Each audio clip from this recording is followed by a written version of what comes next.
prayer. In the name of the Father, the Son, and the Holy Spirit. Amen. Direct, O Lord, all our actions by thy holy inspirations, and carry them on by thy gracious assistance, so that every prayer and work of ours may begin from thee and by thee, be happy through Christ our Lord. Amen. Our Lady of Divine Grace, pray for us. In the name of the Father, Son, and the Holy Spirit. Amen. So tonight's conference is on the current state of the spiritual battlefield. And I don't think it takes a rocket scientist to look out and see it's pretty bad. But I'm going to paint a picture of it that many people don't really have access to as an exorcist, that you get access to certain things in sessions as the demons are talking. And there's certain things that you learn that give you a sense of the complexion of the battlefield that is not very often grasped just by looking at, how bad the civil authorities are behaving or things of that sort. Before 1963, most exorcists that were performing exorcisms before 1963 and after 1963 said that the average time before 1963 to liberate someone from possession was 1 to 2 days. On the outside, maybe 7 days. This is once you got faculties to perform the solemn exorcism. Then, extraordinary case, the one that happened in St. Louis, went on for 59 days, which was unheard of. Overnight, in 1963, they said there was like a switch that happened, and so what happened is that the time it took to liberate people from 1 to 2 days went to 10 months to 2 years, overnight, across the board. It didn't matter what the case of possession was, it didn't matter what the circumstances was. When I first started being an exorcist about 15 years ago, it would take about 10 months to 2 years to liberate somebody. Something happened in the life of the church, and then it went down to 2 to 3 months. About 6 months later, there was a shift that happened spiritually. I suppose you could say I could feel it in the force. But there was a shift that happened that cases that were normally taking 10 months to 2 years are now almost indefinite. Most exorcists are complaining they're practically liberating no one. And that actually tells you something, because the state of the church is actually part of the problem. The exorcisms that a priest does work ex opere operantis ecclesiae, which basically means that they work, the efficacy of them is based upon the state of the church. So the worse the state of the church is, the longer it takes to liberate people. Now, there's another dynamic to that, too, and that is the fact that people, by and large, are not very virtuous today, and so as a result, God drags things out so that people can reach a certain level of virtue before he actually liberates them, so they can actually stand on their feet after they're liberated. But as a general rule, the state of the church, that tells us something about the state of the church, that it's not in good shape, which obviously you know. There is something in relationship to the enemy, however. So, underneath Satan, some of you might have heard this on some of my other conferences, but underneath Satan, there's 5 demons that execute the plans of Satan. That's their job, is to execute, make sure that what he designs or intends is properly executed. They call them the 5 generals. In some cases, they'll refer to themselves as the table or the council. And these 5 are very key in understanding moral collapse in a given society, because they execute things in a very methodical way. Demons are extraordinarily consistent. They're so consistent, but because we don't understand when they're doing things or what they're doing, it seems random to us. But once you get a sense of their patterns of behavior, you start to find out that they are completely consistent. Okay. So if you look at this, you will find, we're going to go into these 5 generals and what they're doing within our own culture.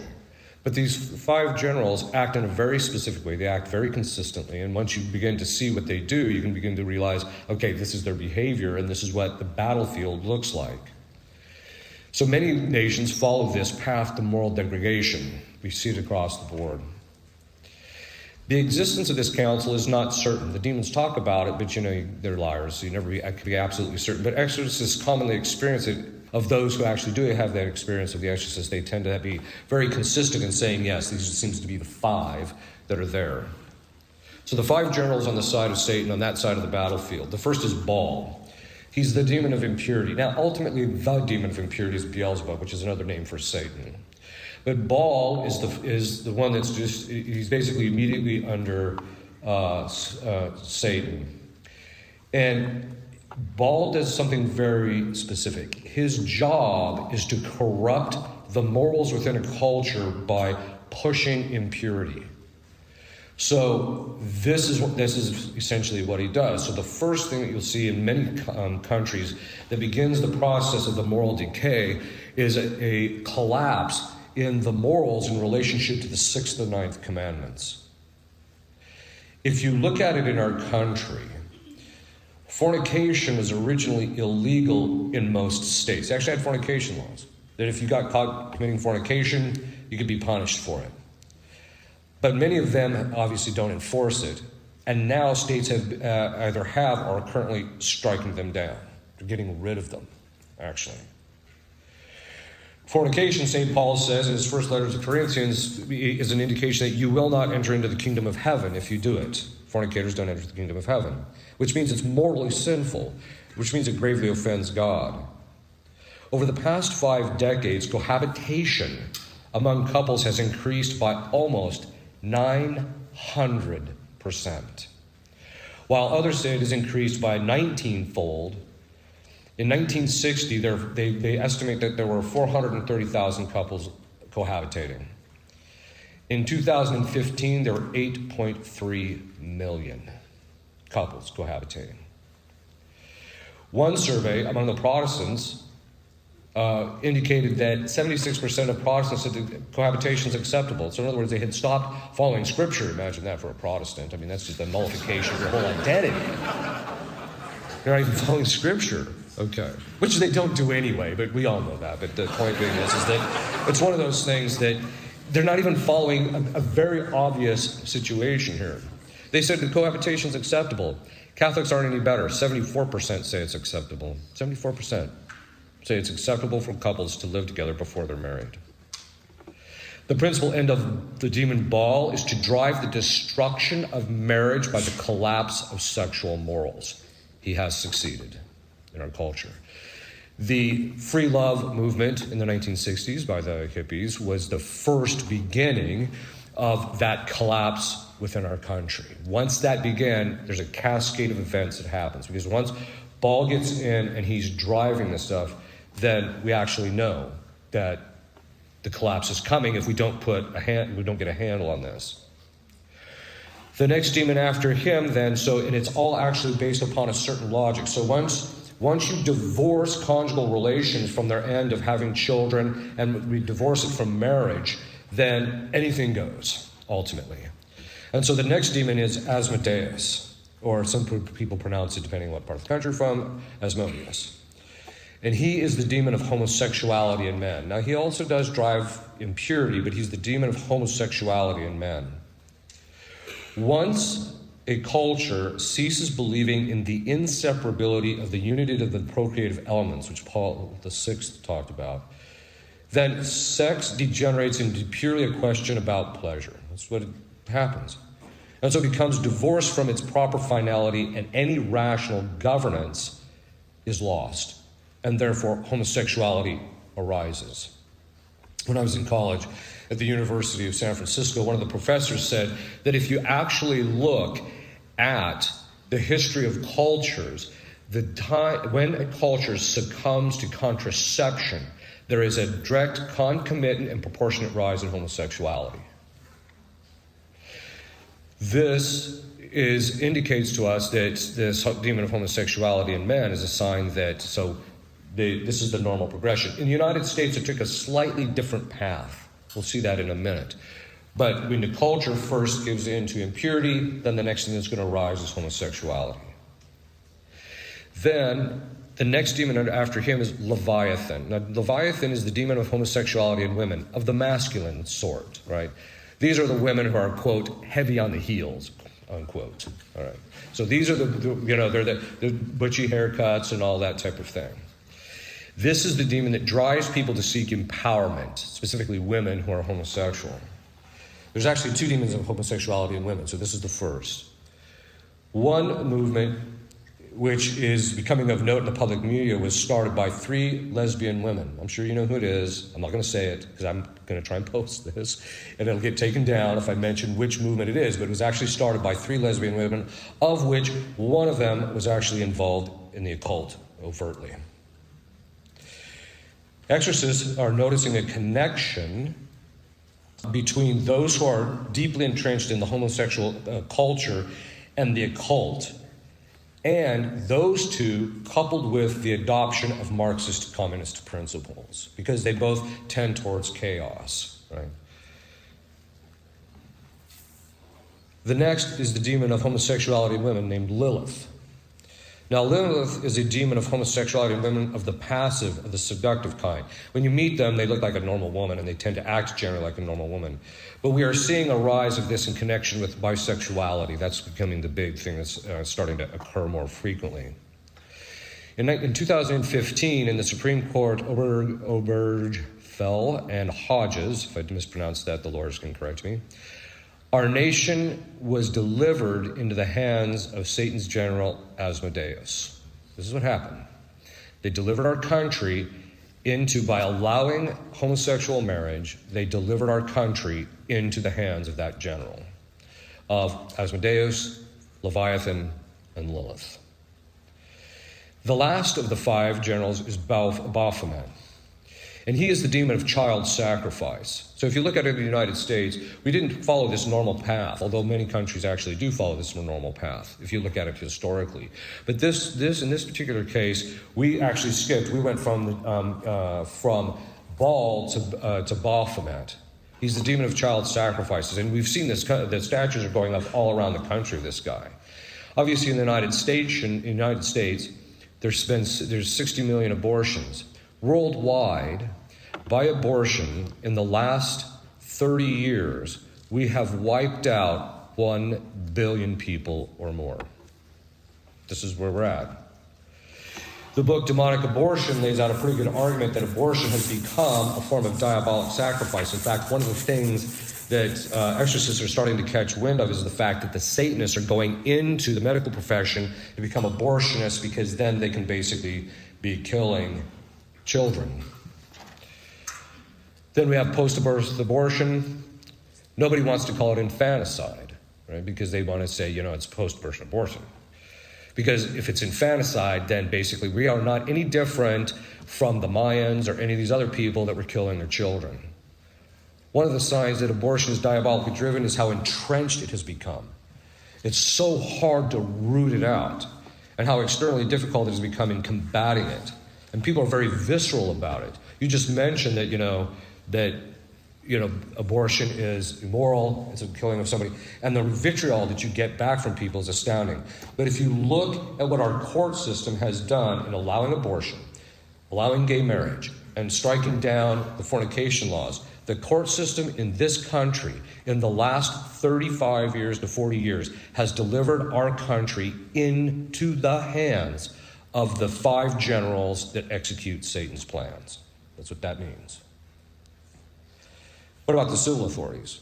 Well, you can watch my series on communism and Satanism, and you actually see that communism, the deep state is just another name for communism, but if you actually look at the communism and Satanism, their psychology, like, for example, when I deal with demons in session, the constant lying, the constant manipulation, the attitude that they're superior and they have a right to rule, things like that. If you look at the psychology of communism and Satanism, they're identical. There's becoming an indication that more and more politicians around the world, even in this country, more around this world, are becoming involved in the occult. In Switzerland, when they opened up the New Gothard Tunnel, they actually had a ritual. And that ritual, you can actually watch it. I don't recommend it, but you can watch it on YouTube. It was a ritual to Baphomet, the demon of child sacrifice. And you have all these, you have Merkel was there, you had all these people from from Asia, that type of thing, sitting there, these heads of states sitting while this ritual to Baphomet is going on in there, and they're just sitting there like this is totally normal behavior. And then there's other indicators too that the civil leaders are becoming more and more involved in the occult. Not all of them, obviously. Then there's the supportive groups whose leaders are involved in the occult. They support groups. So, and we're seeing that. So on the side of our enemy, they've got a lot of power. They've got a lot of influence. On the side of the church militant, so that on our side of the battlefield, so that's one side of the battlefield. On our side of the battlefield, it's not looking so good. The bishops are allowing the civil authorities to use COVID to essentially shut down the spigot of grace, to shut us down so that we can't go to Mass, can't get to confession, can't get the sacraments. There's less communions, less confessions. Mass attendance has dropped. It's unlikely it'll ever return to the pre-COVID state, and even then it wasn't very good. The bishops who are supposed to be the generals in this battle are nowhere to be found in the spiritual battlefield, with a few exceptions. There's a few of them. In fact, my experiences in dealing with bishops, because I have to deal with them a lot, because in order to do an exorcism in a particular location, you have to have the permission of the local ordinary, that most bishops are will just simply give you the jurisdiction or give you the faculties to do so, and then tell you, I don't want to hear any more about it. They just literally want to run from it. The mystical body of Christ is not in a good way. What most people don't seem to realize is that the sin that they commit affects everybody else, because by committing this sin, you do two things. One, you detract from the holiness of the members of the mystical body of Christ, which means that the amount of merit that is being gained, and therefore the grace is coming into the world, which would come from your merit, is being reduced. The second thing is you're empowering the demons in the lives of other people, by bringing the demons into this world by the disorder of the sin. Let's face it, people are not virtuous, generally. How do you know that? All you have to do is look what happened after Katrina. It degenerated. That Katrina showed us, God was showing to us, this is what we are as a nation. We are unvirtuous. The minute things got bad, it degenerated into looting, into gangs, etc. There was very little rational control that people were exercising. And people are not virtuous, even the Catholics. According to the Heritage Foundation, we have this statistic that 95% of Catholic couples are either currently now using contraception or have used contraception. So 95%. And so the statistic, you know how they got the statistic? Bill Clinton. He wanted to find out how serious the Catholics were in leading their faith. So they did an analysis and did a study and found out that that's the statistic. 95% of Catholics are using contraception or have used contraception. Then, of course, there's just the self-abuse and the pornography. I'm going to talk about pornography a little bit later, because it's become a gargantuan problem in our side of the battlefield, because it's something that the exorcists are having to combat with and people who are watching it. Then there's the general lack of fortitude among men. Men are just so effeminate today. If you're going to battle and you've got a formidable force, which demons are extraordinarily powerful if we let them be, then we have on our side people who are just weak. And then you have women who are unmodest.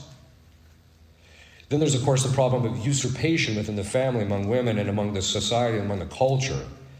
Then, of course, there's the feminist movement, which, by the way, has its direct correlation and connection historically and intellectually to communism, has fully affected even Catholic thinking. When you talk to people about Catholics, even good Catholics, about the natural law structure that God had designed the family to be, the vitriol you get is a little astounding. If you want to see what the real state of people's virtue is, all you have to do is go onto a Catholic forum and just see what people post there. It's appalling.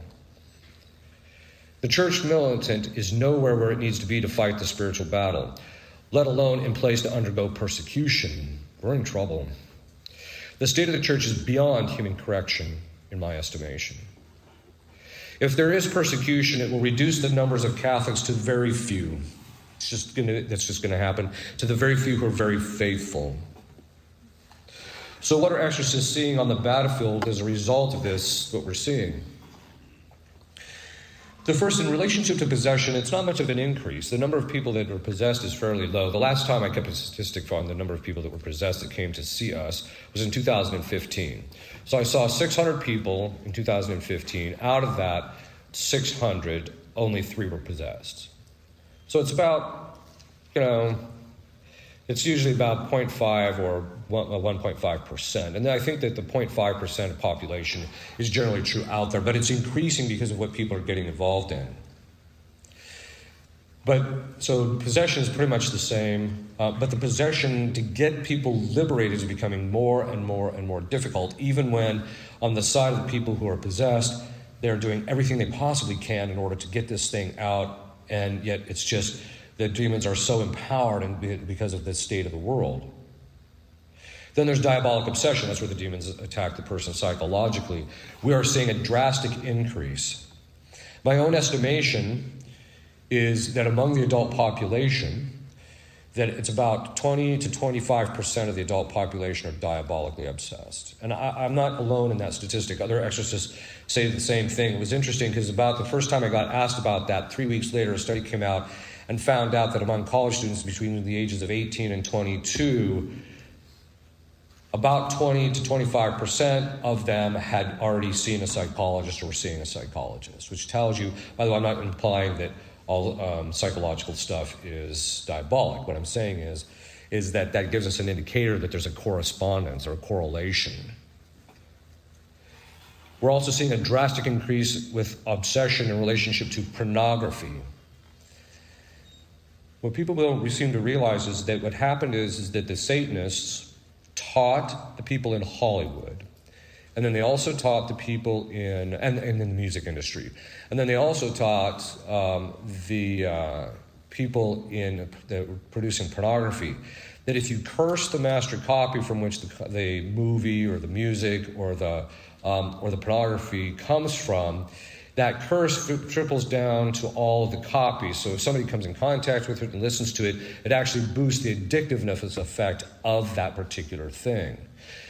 And some people actually become subject to the curse themselves. And so we've seen an increase even in possessions, especially among men, in relationship to pornography. Statistics range from 35 to 50% of the bandwidth of the internet at any one given time is being used by pornography. Think of that. 35 to 50% of what is going through our internet in our country is pornography.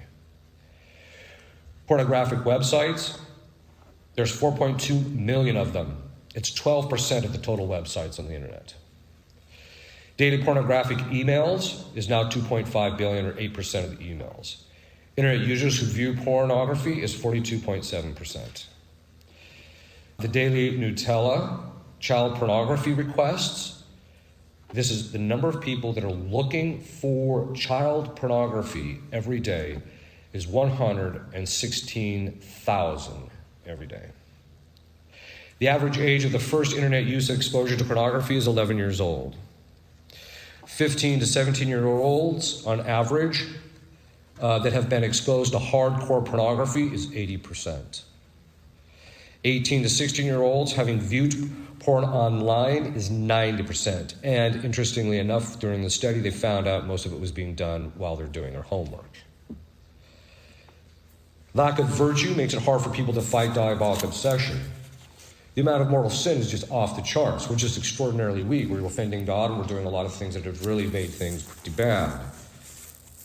And then, of course, we have the problem of receiving the sacraments in the state of mortal sin, when people are receiving Holy Communion when they're in the state of mortal sin and haven't gone to confession.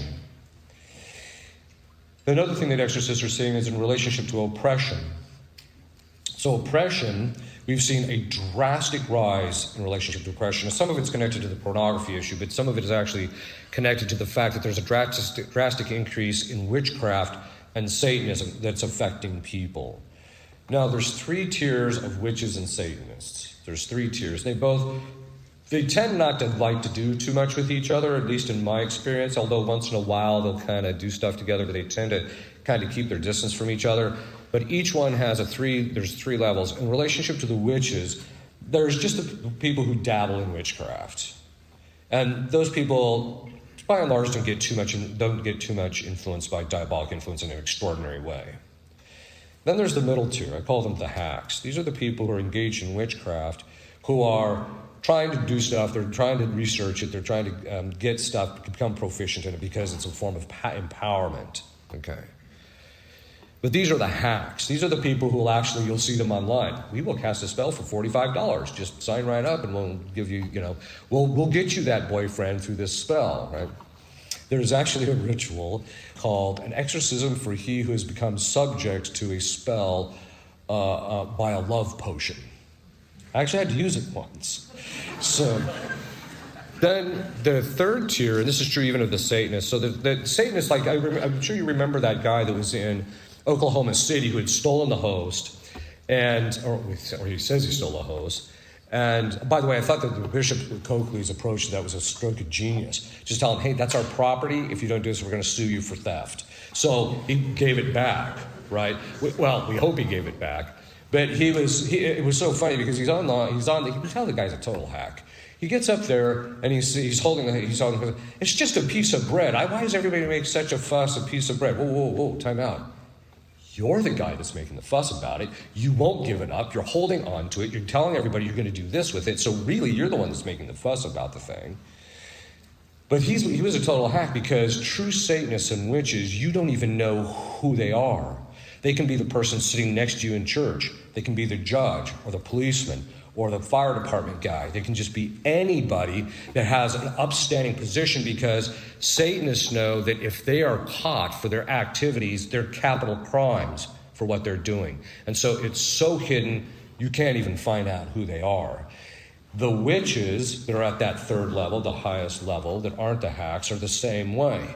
You don't even know who they actually are. And most of them, the witchcraft has been in their families for 300 to 400 years, to the point where they actually have the same level of knowledge, some of them, almost, that I do in relationship to how this works, how the demons are, how they function, etc., how to get involved with those people that are on that upper tier, the witches. They don't cast spells against people, try and cause harm, because they know that they can actually become subjects to it. So they just avoid it. But there's a drastic increase due to the witches and Satanism that's affecting people. We're seeing a drastic increase in the oppression. That layered on top of some natural problems. I mean, the one thing that people say, COVID made people mentally ill. I said, no, people were already mentally ill. COVID just brought it out. And they said, well, what do you mean? I said, well, let's look at it this way. About 15 years ago, I was talking to a group of Catholic psychologists. There was 40 of them. And I said, already by this time, a majority of our culture has already slipped into mental illness. And you have to understand that in psychology, they think something is mentally healthy if everyone is doing it. But we as Catholics know that's not true. What's mentally healthy is what the natural law dictates, not what everyone's doing.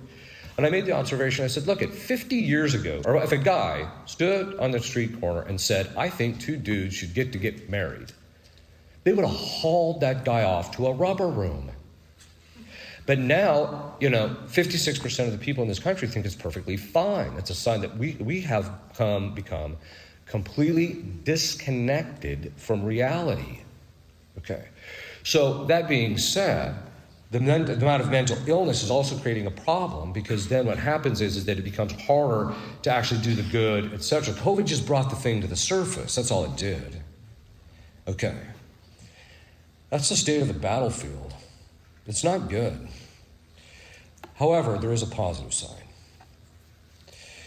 Many of the priests that are newly ordained that are coming up right now are some of the most solid, chaste, orthodox priests that I've come across. They're really, I have a lot of hope for these guys. They're self-sacrificial, they're willing to do what it takes. There's a desire for masculinity in their priesthood, etc.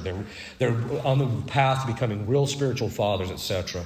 And that's a sign from God, because anytime there's a problem, God starts stacking it. He starts stacking the graces as preventatively, so that as the problem reaches its crisis, the things are in place. And I think that a lot of the newly ordained priests are solid, and I think they're going to do a lot of good. There's more exorcists now.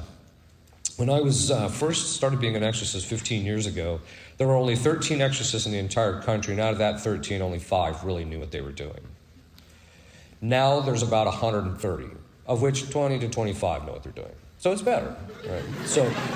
But this is an important point, because exorcists are on the forefront because a lot of times when you're dealing with cases of possession, the demons do two things. One is that by combating them, you're weakening the demons in the process. So it does have an overall effect. It may not be very perceptible, but it does have an overall effect. But the second part of it is they start to revealing to you many of the things which I mentioned, that this is what's going on.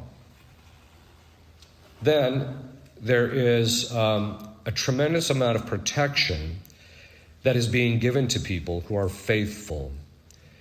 Look at it just on this college campus. Think about it. Okay, it's got people who have their problems, etc. But the amount of protection that is being afforded to people who are being faithful is extraordinary. One time when I had the noonday devil in the case of possession, yeah, he's a real guy. It's interesting because when I researched who he was, he's the demon of the midlife crisis. That's what the fathers say. The fathers of the church. So when psychologists say, hey, we come up with this idea, the midlife crisis. Sorry, fathers beat you to the punch. But they said he was the demon of the midlife crisis. But at one point, he said to me during the exorcism, he just looks at me and he says, if you weren't being protected, I'd snap your neck. It didn't cause any fear. I'm like, hey, he's right, I'm being protected, right? And over the course of time, I began to realize, as I view the suffering that people who are possessed or people who are being attacked diabolically, the amount of the things that they deal with diabolically in the attacks, that the level of protection that are being given to the faithful in general, that people who are trying to lead a good Catholic life, is extraordinary because obviously the diabolic influence today is at an all-time high. Right? We're not seeing stuff that's normal. There's also a general awareness that we are in combat. It's slowly coming up, especially among the laity. They're recognizing that they have to do these things in order to keep their families protected. They have to do the stuff that requires to keep demons at bay in their own particular lives, etc. So a lot of the laity are coming up to speed. Some of the priests are, but not so much. I have more hope in the laity recognizing that this is an important thing that's actually coming up. So what I'm saying is that, okay, so the battlefield, the generals look like they're overrunning the thing, but God is now forming the troops. It's coming together slowly. Doesn't mean it's going to be easy. It's going to be difficult. But at a certain point, those people who are faithful, their ability to influence the good is going to be rather extraordinary. And then I'm going to end with this, and then we'll have just a few questions. When we look at how bad everything is in the world and the church, for example, when we see, Our Lady of Fatima said, unless Russia is consecrated to my Immaculate Heart, Russia will spread its errors. And many countries or many states, there'll be ruin of many states, right? So many of the countries are going to be destroyed. Okay. You also see this in relationship to the various apparitions of Our Lady throughout time. Interesting is at Akita, Japan, when Our Lady appeared there, she predicted that there would be cardinal against cardinal and bishop against bishop, and you see that. We were seeing that already, where there's this infighting that's starting to go on among the hierarchy. And so that was a prediction. And at there she said, well, it's too late. The chastisement's coming. There's nothing you can do except to pray for the spared the effects of it. But that tells you can pray and be spared the effects of it. The overrun of the battlefield by the diabolic is the spiritual precursor to the stuff that's coming.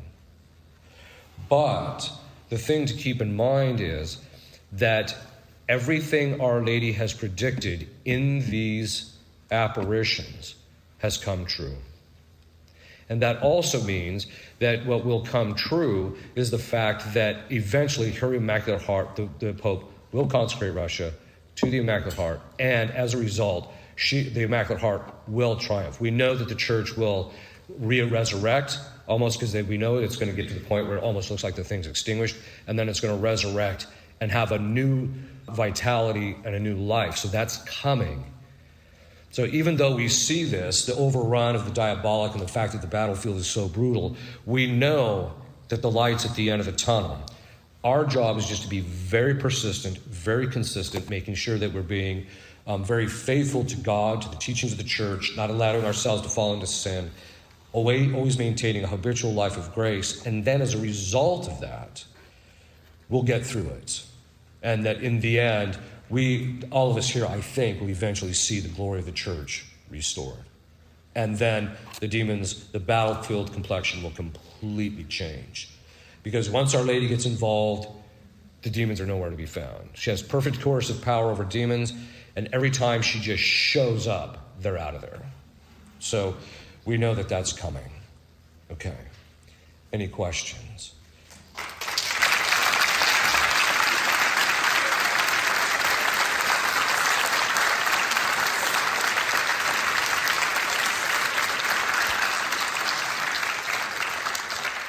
Yes, you had a question.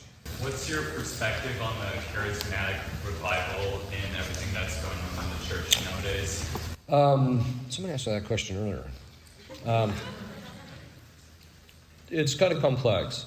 The charismatic people that are involved in the charismatic rule, by and large, are good people. They're trying to lead a good life. They're trying to do what's right. They also are one of the few people, which is why Father Amorth is rather favorable toward them. They're one of the few people that actually understand that we're in spiritual combat, and they're actually trying to address it. My only concern about them is the fact that there is the way that their methodology and the way they proceed, even in spiritual combat, isn't in line with how the church has always understand this stuff. So when I was in Omaha, I was getting a steady stream of them, and I had to kind of clean them up. They were trying to do the right thing, but they were doing it in a way that was causing a lot of damage. So I think it's one of those things that with a little bit of formation, and if they, because there's actually groups of lay people that were somewhat charismatic, and they were starting to get beat around spiritually. And so they had me come in. I asked them, well, what are you doing? And so we changed all that, and they actually had higher levels of deliverance, and they actually had higher levels of healing when they stopped doing certain things that weren't rightly ordered, and so things actually turned out better, and they're actually thriving right now. So I have a positive attitude towards them as people. I think that the movement, however, is there because of the fact that the church's understanding of the charismatic graces collapsed about the time that the Pentecostals kind of got involved. So, and that's one of the reasons why the book I'm writing on diabolic, the nature and psychology of diabolic influence right now, it's kind of like the Blob. It's getting bigger and bigger. It's 800 pages, and I still have 7 chapters to go.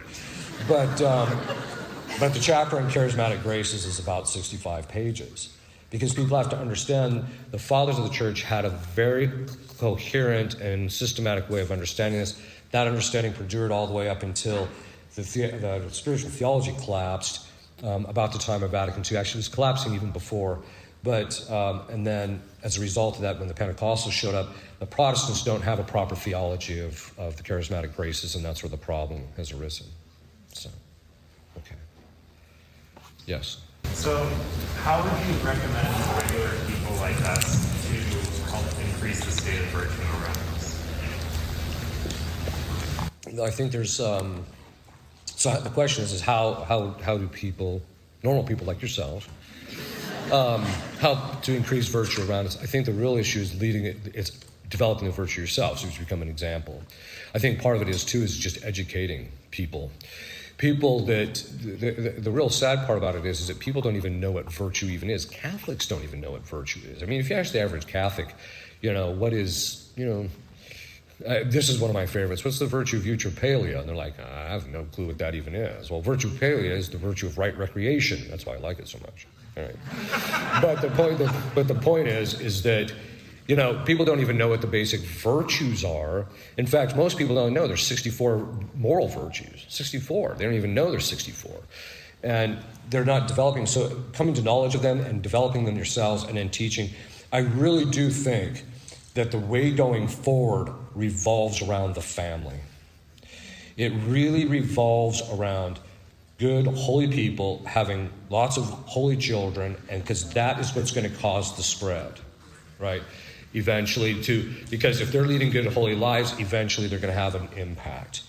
The beauty of good Catholics having big families again, which, by the way, I have I don't know if I should even say this. So on our property, we got these rabbits running around, and I said, you just keep breeding like Catholics. All right. But anyway, a part of that is because they taste really good. But anyway, but the point being is that, it's the same attitude the Muslims have. If we just have larger families, eventually the rest of the culture is contracepting and aborting itself to death. Eventually we're going to take over just by numbers. So.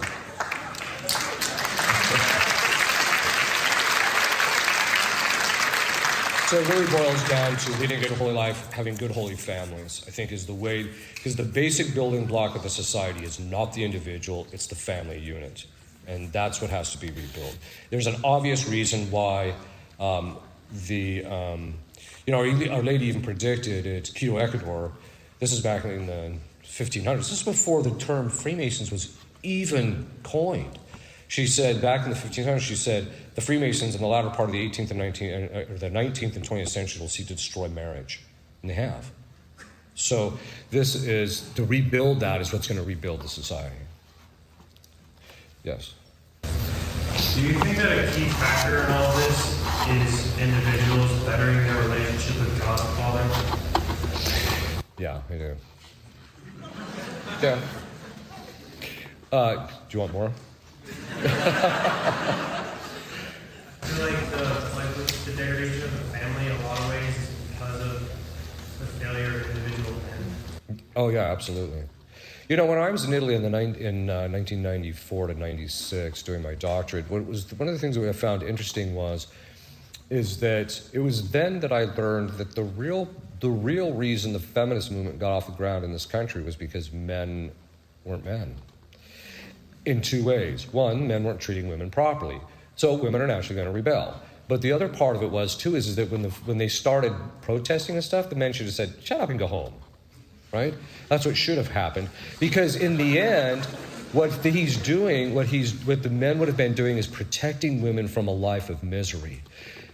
There is no feminist that I have ever met that was happy. Not one. Right? And so... And this is one of the reasons why they're selling women a bill of goods, saying this is what you're going to be happy at. One of the things I want to do, which I'm going to try and do here in the next month or so, is, they always pray this, women, in order to have fulfillment, you have to have a career. Okay, you're going to get emotional fulfillment. That doesn't mean you're going to get the human fulfillment that's proper to a woman, right? So you're going to get that, but you're going to get the emotional fulfillment, but you're not going to get this. And I tell them, why do you want a career? In motherhood is contained every single career. Literally, think about it. She's a judge among the children. She's a lawyer in relationship with the father when she's trying to mitigate his anger. She's the hairstylist to the kids. You can go down she's the stalker at the grocery store when she's putting the stuff in. All of that is contained, but the difference between what she is doing and what the mother is doing, and the woman that's having a career, is that the woman who's doing it for the career is doing it for a cold, faceless institution or thing, generally speaking. Whereas the mother is doing it because in the process, she's doing it out of love for the formation and education of their children. One of the best lines that I've ever heard from G.K. Chesterton is he said, I don't know why women want the right to vote. It doesn't mean anything. And the last election didn't tell us anything. It told us that. Right? He said, I don't know why women want the right to vote. When a woman can make or break a nation by how she raises a single child. They used to say that the privilege of woman was to form the mind of men. Let's face it, we talk about the fact that the magisterium is the official organ of tradition, right? Which it is, that's true, that's the structure of it, etc. But for all intents and purposes, that the tradition and relationship with the Catholic faith primarily comes through the mother. And if she's absent, you're not going to get that. So, yes? What would you recommend to somebody who either struggles with diabolic obsession or OCD and tends to shy away from religion as thinking that could be the cause or aggravate it or make it worse? Like, what would you recommend to something like that? You mean if they came to me and said, I don't want to get, because I don't think that the religion's going to help me? Is that it? Somehow this person thinks that it makes it worse. Yeah. Actually, if you don't have a proper formation and you don't understand it properly, or if you're engaging in activity, what you consider religious activities in a way that's not properly moderated or disordered, it will cause it. The real issue is that it's a matter of making sure that you understand what you're doing and you're doing it in a properly and rightly ordered way, and then it won't. So it's really a matter of getting them to see that it really boils down to how you're doing it is going to determine the effect that it's going to have on you. So, yes. So the past 2 minutes, you've been talking about formation a whole lot. Yeah. Would you say that faulty catechesis has a role to play in this? And if so, how do we go about remedying that? Good catechesis. So, but I think that, I mean, sometimes the solutions are pretty obvious. I think that's what it really is. I think that one of the signs of hope, too, is the fact that there are certain colleges like Benedictine who are actually doing a good job informing people so that when they can train their children and to do this type of thing. I think that, people say, well, so you don't think women should go to college? I said, no, I don't think that at all. I think some women should go to college. I think women should go to college because if you get a college education, that means that you can actually form your children intellectually much better than a lot of people would be able to otherwise. So I don't have any problem with that. But the point is that, in fact, in some cases, I think it would be encouraged. But I think that the real issue is, I hate to lay it at their feet, but I really think the problem is the bishops. It's their responsibility to make sure that the catechesis is done properly in their diocese. And they just pass it off to, Sister Bessie Sue, who's, a dykey nun walking around in high heels. They're not practicing the due diligence in making sure that they're being properly educated. So I think it's just a matter of basic reform. And there are basic good catechisms, and then there are catechisms that are just bad, and they should just eradicate the bad ones and put the good ones in. So I think it really boils down to that. I think the other thing is, too, is as you get married and you start having children, recognize that the primary obligation for the religious education of your children is you, not the church, not anybody else, not the catechesis director, the religious director of the parish. It's actually you, and so you have to make sure that they're getting the proper education in that regard. When I went through, I was mentioning this to some of the students earlier. When I went through, I was actually one of the last people that had to memorize the entire Baltimore Catechism in order to get confirmed. And I think just memorization is good. I'm sure you've seen those books by Kevin Vost on Memorize the Faith, etc. Those are phenomenally good to help people to memorize the faith. So even the children, even if they don't know what they're saying when they're spouting these answers back, it doesn't matter because later their understanding of it will fill in, and then at least they have the data at their, the datum of the church's teaching at their hands or fingertips. But if you don't, they don't know anything. And I think one of the other things about catechesis is the hallmark of a good catechetical text is completeness of teaching, the totality of the faith, and clarity. It has to be clear. If it's not clear, it's not going to help anybody. And a lot of pastors are like, well, we don't want to make it clear because we don't want to offend anybody. Well, the fact that you're not making it clear is offensive to me. Now where are we? Right? So this is, it's not, in the end, you're robbing people. I've often said that, I feel sorry for the generation that was coming up because of the fact that they were essentially robbed in relationship to their faith because they were taught nothing. So, yes. So you talked on the topic of pornography. What are you doing in regards to educating the family? How are you combating pornography when you're seeing this to help men and women receive healing? Yeah, personally, I'm just talking about it. The problem and the necessity of staying away from it. But because of the nature of our society, we don't do any other pastoral work other than just exorcism. Part of that is because we're semi-contemplative, so we pray 3 to 4 hours a day, and then the rest of the time is spent doing exorcisms. And then, so as a result, I'm not really doing too much on that level. But I am actually supporting and then talking to a number of guys who have foundations that are actually working on it to rebuild the family, to start dealing with the pornography issues and things like that. So I'm helping them on an ancillary level.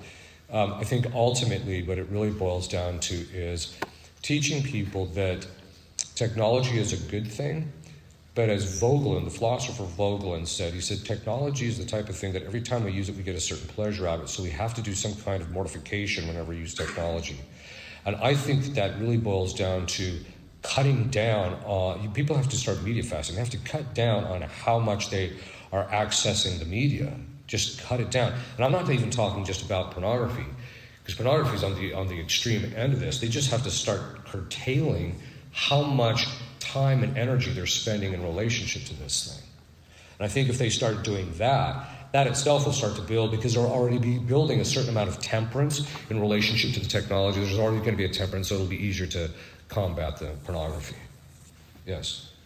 Father, you talked a lot about the effects of socialism in our culture and country and the effects of legalizing same-sex marriage and abortion. Yeah. So I'm wondering, what do you think about just the balance? There's a lot of Catholics, I think, who say, I don't want to get into politics because it's confusing or it's a lot or whatever. Like, what is the balance of us just trying to purely evangelize and share the gospel and needing to form ourselves politically to combat those things on a secular, kind of just like logical level with certain people who might not take a biblical explanation? Yeah, I think that to address the last observation that you made, I think that's a real key one, because I think a lot of people at this stage in our culture are not open to Christianity. They're not open to anything that has to do with God, period. And so I think that the real thing that has to be done is teaching people. There has to be various institutions. I was telling some of the people that I know in Hollywood about this. I said, look, don't be preachy. The Protestants are already doing that. They got that covered. Don't worry about that. In relationship to movies, I said what you need to do is have movies that teach people the value, benefit, and delight in natural virtue, just doing the right things on a habitual basis. And so some of them are actually trying to do that. But I think that, but it's also the same thing in relationship to just teaching people natural virtue. You know, I think that you can teach Aristotle, you can teach some of these things in relationship to people, to the virtues and things of that sort, without having to get too much into Christianity, and then that becomes the preparation for them to be open to Christianity. But as long as people don't have any virtue, they're not going to do that. Now, as far as getting involved in the political lives or in evangelization, I think it really depends on, it's a case-by-case basis. It depends on what the person's really good at. You know, I had a friend of mine, he's a priest now, in the Diocese of Lincoln, in fact, but this guy was a walking Mormon conversion machine. Right? He would get to people and he knew every argument they had, and he would just dismantle them, and then before you know it, they're all Catholic, right? So there's certain people that's their shtick. That's what they should be doing, right?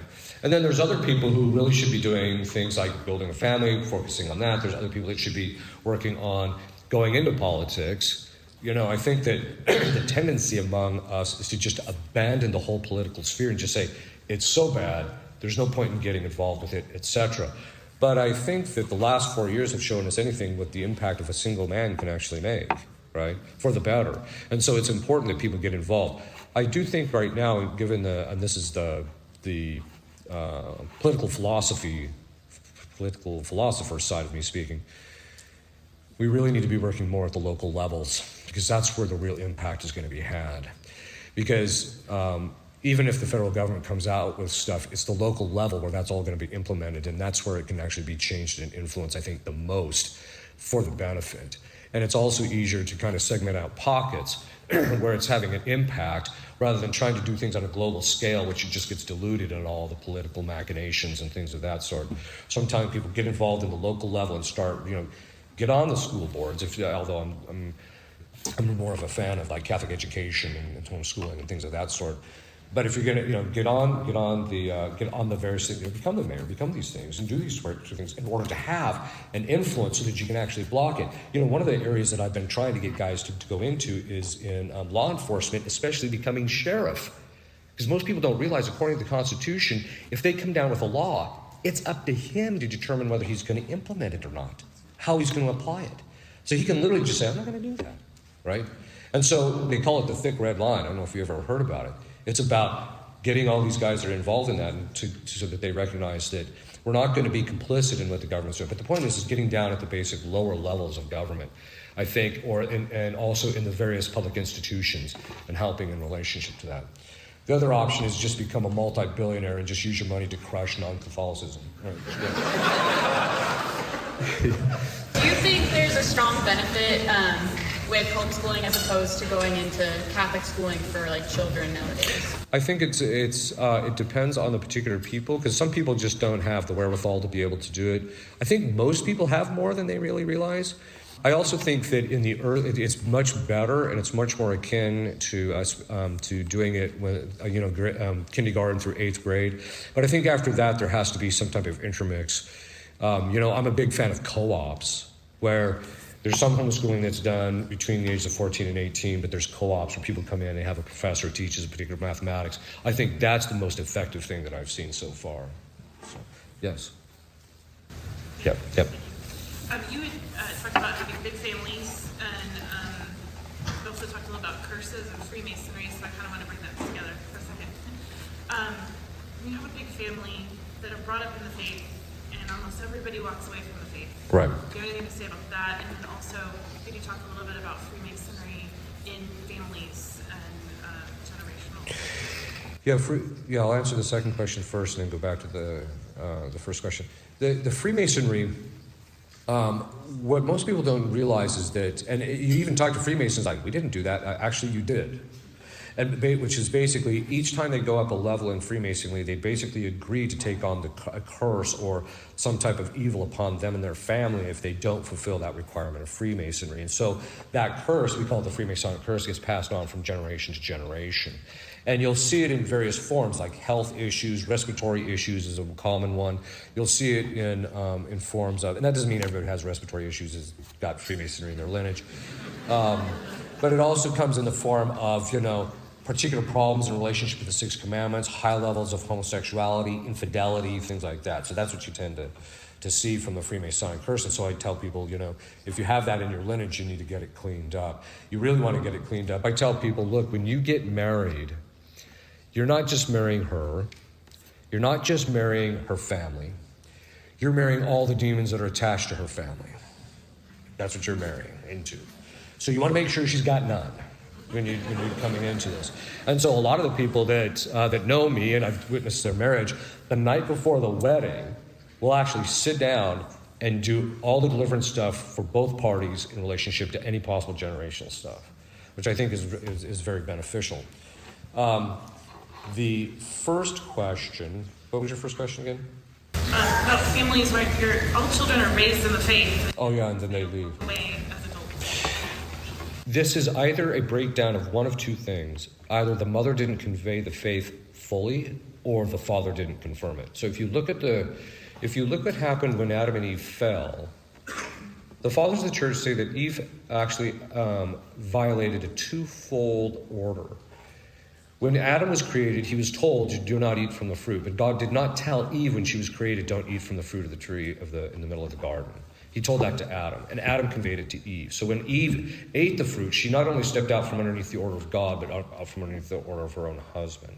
And the fathers of the church say that basically what that means is that she violated the rights of Adam, which are one of the father's particular roles is to confirm the code in the cult, which basically means it's the father's place to enforce the proper living out of the life of faith and to confirm the belief system that is to be in the family. So statistically, they know this very clearly, that if the mother is very devout and teaches the faith to the kids, but the father is basically gone, the dropout rate is extraordinarily high among the children because they just realize it's just not that important because dad didn't do it, right? If the dad is very devout, but the mother doesn't do it, the kids know that religion's important, but they don't know anything. So it's really a matter of making sure. So in my experiences, in most cases, not all, but in most cases, it's connected to one of the failings in one of those two areas where the father just wasn't confirming enough or what have you, or the mother just didn't convey it as well as she could have or should have. Sometimes it can actually be connected to generational spirits, but I don't think that's that common. Really, it does happen, but I think it's more in connection to that natural cause. Yes. What is the first time that something's a psychological problem, not a diabolical problem, and vice versa? It depends on what you're talking about. So if you're talking about possession, they actually have people who are possessed have very distinct psychological patterns from people who have psychological illness. In relationship to people who are psychologically ill, some of it depends on what it is.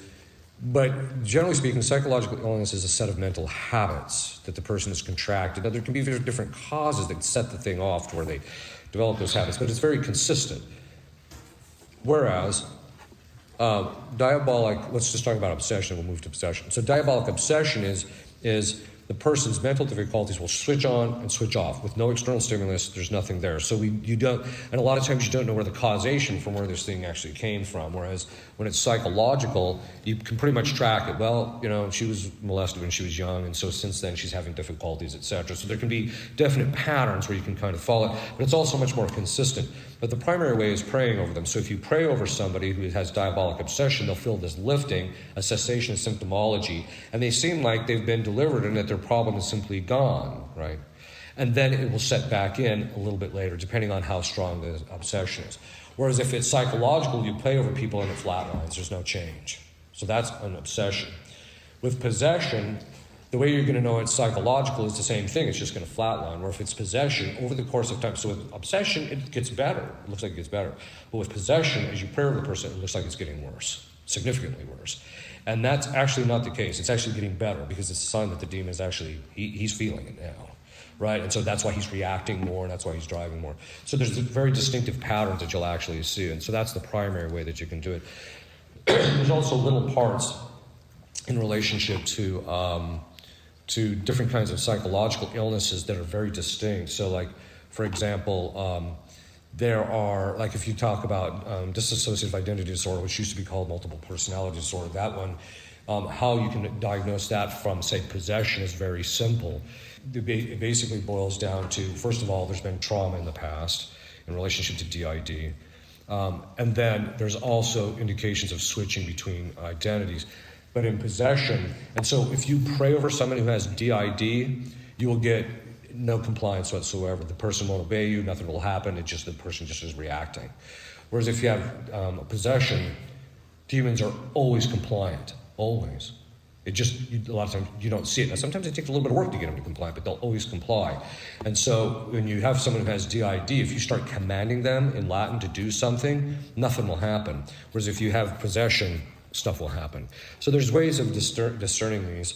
When my book comes out, you can buy it. The chapter on possession is 208 pages. So. Yes. So when you express that pornography keeps becoming exposure to a younger age. Yeah. So I'm assuming then we would see more and more oppression and obsession at a That's younger right. age. That's right. So at what point can you get them help? And who would you go to, or do you as a parent pray over? Well, parents can pray over their children because they have authority over the children, so they can actually do that. You just got to make sure that you're doing it the right way, etc. But a lot of times it's a matter of getting them to either the right priest to pray over them or to the right psychologist, because a lot of times the psychologist can actually help them to process some of that stuff. And so it's a matter of getting them to the right people. We keep track of all the psychologists around the country that we feel comfortable with sending people to. So it's one of those things, like if you're in a particular location, you can contact us through our website, which is delorens.org. Contact us and say, look, my child's having this problem, who would you recommend? And then my assistant, who by the way is a real curmudgeon, so don't take it personally, we'll get back to you. Yes. You're talking about the authority or the bishops and the issues there. On the flip side, do you see an issue with the lay people submitting to the authority of the church in general? I find that as time goes on, I think that what we're dealing with in relationship to the laity is, the laity are basically, they say this is the age of the laity. And it's becoming, my attitude, it wasn't, but it's becoming. And the reason being is because the priests aren't doing their job. And so the lay people are trying to step up by and large. There are good priests who are doing their job, but it's just one of those things that so now the lay people are kind of stepping up. And so the concern I have is that some lay people basically just disregard the authority of the bishops and the priests. This sermon this morning, my basic point was really that don't let what Pope or the bishops or the priests are doing detract from our filial piety or devotion in relationship to the offices of, the priest and the bishop and the Pope. And so I think that there still has to be that fostering of a devotion to that because of the fact that they do have authority over us. And there should be that. I think what I'm finding is that faithful Catholics actually have a desire to be under the rightly ordered authority of the priest and the bishops. And so when they find one, there's this natural gravitation. I just want to be under this guy, right? And so that's a good sign. But you also have to realize that you have to be able to, in a certain sense, stand on your own 2 feet, because a lot of times you're going to be abandoned by the priests and the bishops, unfortunately. So, yes. What is your opinion on personality assessments, particularly the Enneagram?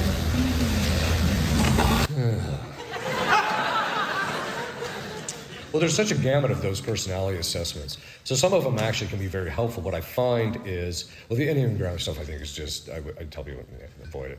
But when it comes to the some of the other ones, it really boils down to the interpreter of the information that is going to determine what. I mean, they can give you statistics and things like that, which can be beneficial, helpful, but it's really the interpretation that's the issue. So one of the things that I was working on with a psychologist back in Virginia was we were developing, and it's kind of there, but it still needs a lot more development, is what we call the characterological assessment. And basically what it was like 500 questions, asking people questions about their virtue. And in the end, it's very fascinating, because people who are possessed will say, you'll ask them, do you think you're prudent? Yeah, I'm prudent. And then you'll ask them a question, do you remember to do the right thing at the right time? No. Okay. So, which is the virtue of memory, right? So, which is an integral part of the virtue of prudence.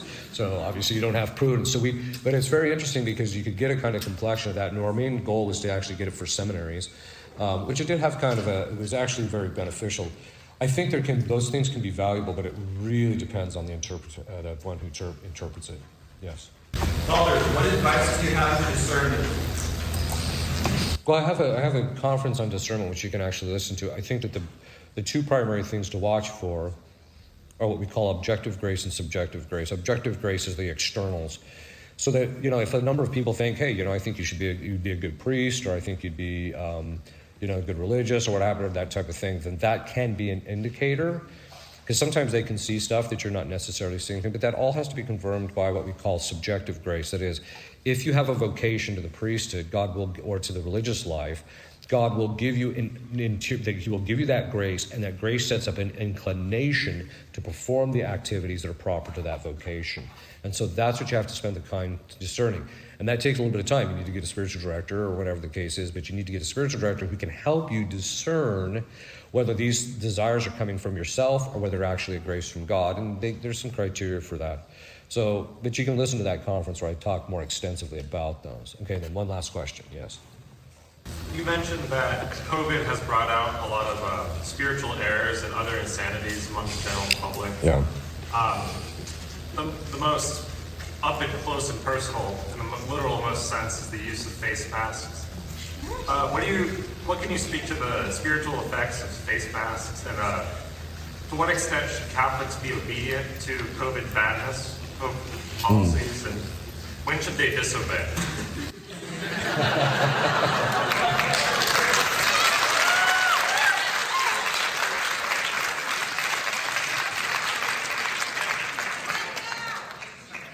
Okay.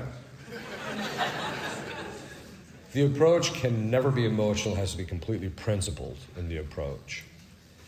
And so when it comes to the disobedience, I'm one of those guys that, as a matter of prudence, I'll wear it if I absolutely have to.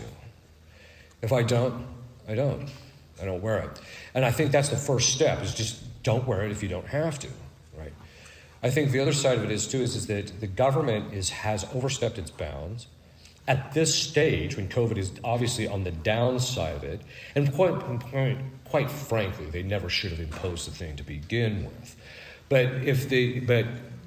Since we're on the downside, the government has overstepped its bound in requiring people to wear this. If you read, how many here have read Klaus Schwab's The Great Reset? Yeah, a few people.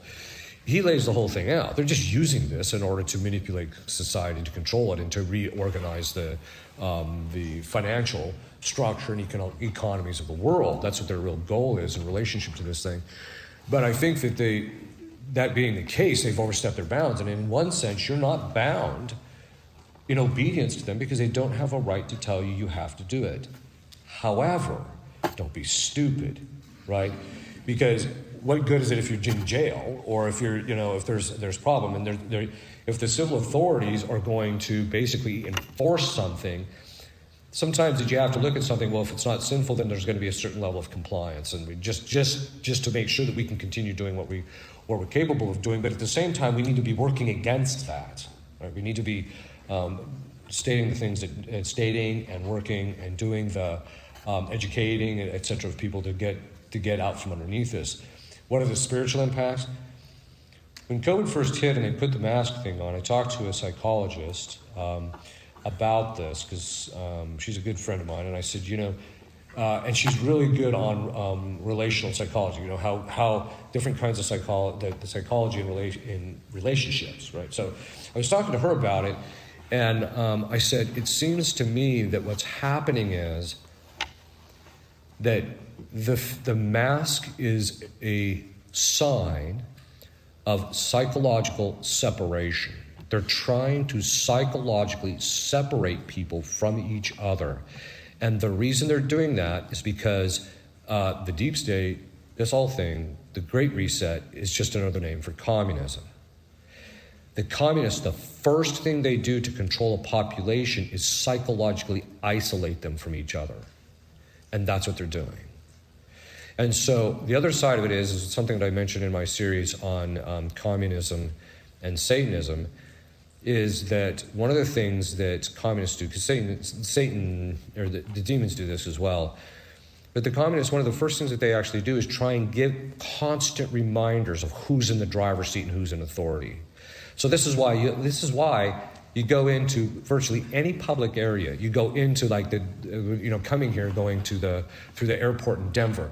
Literally every single place you look, there's a sign about, keep your distance, do this, do that, do this. And it's basically, it's a form of brainwashing. They're literally trying to strip us of our normal patterns of thinking in relationship to our relationships with people. And this is what I think this is the thing that concerns me. That's what's happening, because I think that, when are we going to get back to normal? Well, if we all took our masks off right now, people aren't going to be normal for a little while. It's going to take time to readjust, because you corrupt a habit in 3 weeks and you build one in 3 weeks. Well, we've been in this thing for months. So their mental habits have already changed.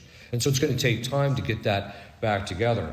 Spiritually, I think that it's, obviously it's having an impact because of the fact that, the church has kind of rolled over, and it's even impacting the liturgy and things of that sort, how many people can come.